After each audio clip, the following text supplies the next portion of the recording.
Alright, what's up guys? Antoine here at DPR, and this week I wanted to talk about the type of steroids I give to my rats in order to have my ball pythons to be enormous in no time. If you're ready, let's jump right into that. All jokes aside guys, we don't give anything to our rats. Basically, we have our own breeding downstairs, so we have the best quality of rats possible. There's also a little thing that we do that's a little different. We have a partnership with grocery stores around the area, and basically what we do twice a week, we go collect vegetables that they would throw away in the garbage, and we give that, like, most of them are still good. We go through everything and throw away what's bad, and what's still usable we give that to the rats, so they have their food. They also have that supplement of vegetable and fruits, and we also give them pastas for like their teeth, and so that's like basically what we do to the rats. But other than that, they're basically straight up just regular rats, so there's nothing special. But every time I show some animals that are like still a year old and reaching 1,000 grams, or 6 months and 750 grams or something like that, I get a lot of people on Instagram and on YouTube on the comments that are like, what are you actually feeding your snakes so that they are growing so quick?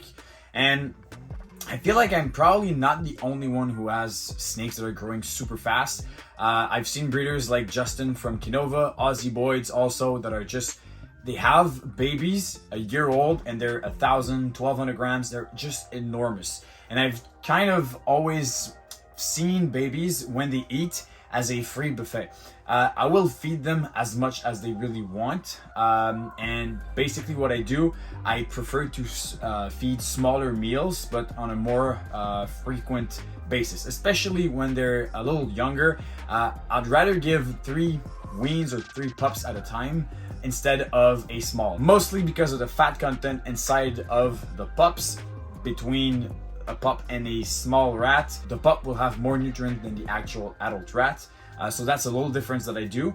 And other than that, guys, I'm honestly it's constant feeding. I do feed twice a week my hatchlings, and all the females that are actually building, they will get fed at least twice a week. The way I function is from the moment they hatch, as long as they keep on eating, they will be fed the same way as that twice a week kind of regular feeding schedule. As soon as they, like most of the snakes, most of the ball python, they will stop eating at some point, whether at 300 grams, 5, 6, or 1,000 grams, they all stop to eat at some point. And at that point, then you refocus your way of your approach. I feed also ASF and mice. I do feed that as well. And most of the time when they go back on mice, I had that beautiful female here. She is a Orange Dream Yellow Belly 100% het clone, and she was off food for, I don't know, like 3 months maybe, or something, maybe 2 months, and she was pounding mice for another 2 months after that, and she took her first rat today. So you can see she's not like extremely thick, but she still has a good size, and she was really aggressive on mice, and now she just took her first rat. So I'm really confident she will go back on rat directly.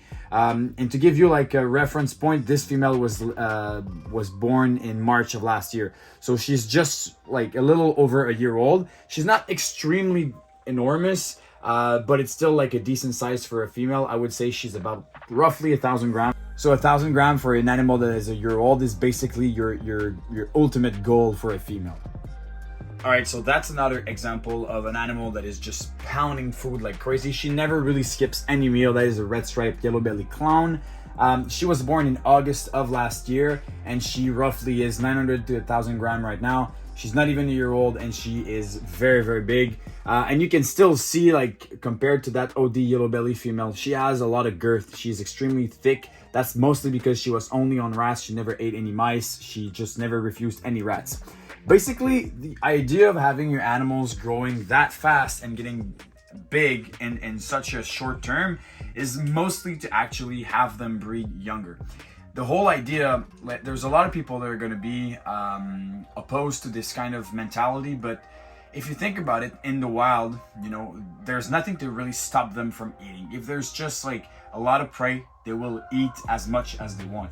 And the main thing to keep in mind here is that in the wild, if they actually have any male coming around and breeding them, and they decide to lay eggs, well, that's pretty much because they were ready to do so.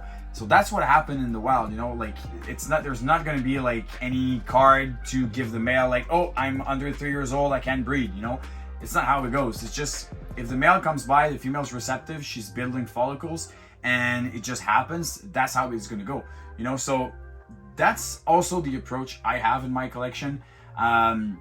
Most of the female that are like in shape and good size, like this girl's not a year old, but for sure in September, when I'm going to start breeding a lot more animals, she will have a visit of a male, even though she's probably she'll be 15 months old or something. And chances are that an animal with this size, if she's ready to actually breed, well, she just might. And it doesn't only mean that you'll have like 3 to 4 eggs clutches. Some girls that are 18 to 20 months old that I've had giving me clutches gave 8, 9 eggs, you know. So there's a bit of that. Like I understand the fact that some people just don't want to breed younger snakes, but my perspective on it, my take on it is mostly that if they're ready, they will go. If they're not ready, well, their body will basically just not go, you know. That's how they are made, and there's nothing in the wild to stop them from breeding, basically. So this girl here is a perfect example of what I was just talking about before. This female is 15, 16 months old. She's just shy of 2,000 grams. And I basically paired her like in September. She was 1,500 grams or something. She was still eating good. And even though she was paired 2 to 3 times, she never actually went. She never developed any follicles. She keeps on eating. She keeps on being big and healthy, but she decided that it was just not her year. It was just not her moment. The stimulations were just not enough for her, and she's not going to go for us this year. And anyone who see this animal thinking that this snake is not even 2 years old, like, she is a massive snake, but she was not ready. So basically that's another proof that your animals are actually the one in control, and although we think we are, they're pretty much telling us what we have to do, you know. And there's also a thing called the power of feeding habits of your own animals. What I mean by that is that these 2 snakes here are from the same clutches. They are siblings. They will be a year old, and like they're 11 months old right now. This female is close to probably 1,000 grams, and this little boy is probably shy of 450, 500 grams, and he's really not eating whatsoever. He's really much smaller than the female, and it's not because it's a male. I have another female from the same clutch that has a very similar size to him. It's funny because, you know, some animals will just keep on pounding food and grow super big, and some will stay very small because they actually don't have the same feeding response as some of the others. So obviously when I show some big snakes that are just like, you know, enormous, even though they're super young, it's not always the case. I have some animals that are much older and really don't have, you know, the same feeding habits. So these 2 next girls are just so impressive for me right now. This is a Gargoyle 100% Hecklon female. And believe it or not, she was born in November, and honestly, I don't really know exactly how much she weighs, but I would say she's close to 800, 900 grams. And like, she is pounding food like crazy. She eats literally 3 wean a week, and she honestly is an unstoppable machine. She eats 2 rats, and she's still high up in the bin, ready to take some more. And look at the size of that snake. Honestly, she would be a good contender for an animal that when she's gonna reach 1 year old, she would easily be able to reach 1,800 grams to 2,000 grams if she keeps on eating like that. And basically the whole thing is, I'm just gonna keep on feeding her. There's also another thing that I've said in previous videos that's really important to mention here. I really like to take a week off from time to time. Most of the time I will give them like a full month of heavy feeding, and I will take a week off. That week off will mostly empty their bowels. They will like empty everything that's inside, and they will also get that interest in food because they'll be hungry again, especially those specific animals that are massively pounding food and they're super interested in food. They have that very, very powerful feeding response. Giving them that week off, allowing them to empty themselves and like being super hungry again, that will keep that feeding habit from going and going for even a longer period of time. This is a pinstripe yellow belly het clown female. This one is born in December, and she has that exact same feeding response as that gargoyle female. Both of them are pounding food like crazy. These two girls, honestly, I wouldn't be surprised if they really reach an impressive weight when they're gonna reach that 1-year-old mark. It's awesome, honestly, to see a ball python just pound food like this. It's a good feeling. Last snake of the video. This is an extremely sad one. She's about to get to the year-old mark, and I would say she's about 400 grams. This is a OD yellow belly fire pinstripe 50% het monsoon female. It's a powerhouse female, but honestly, I think that by the way she's eating, she only eats mice, I would say, like what, once every 3 weeks or something, or maybe like a small mice every week.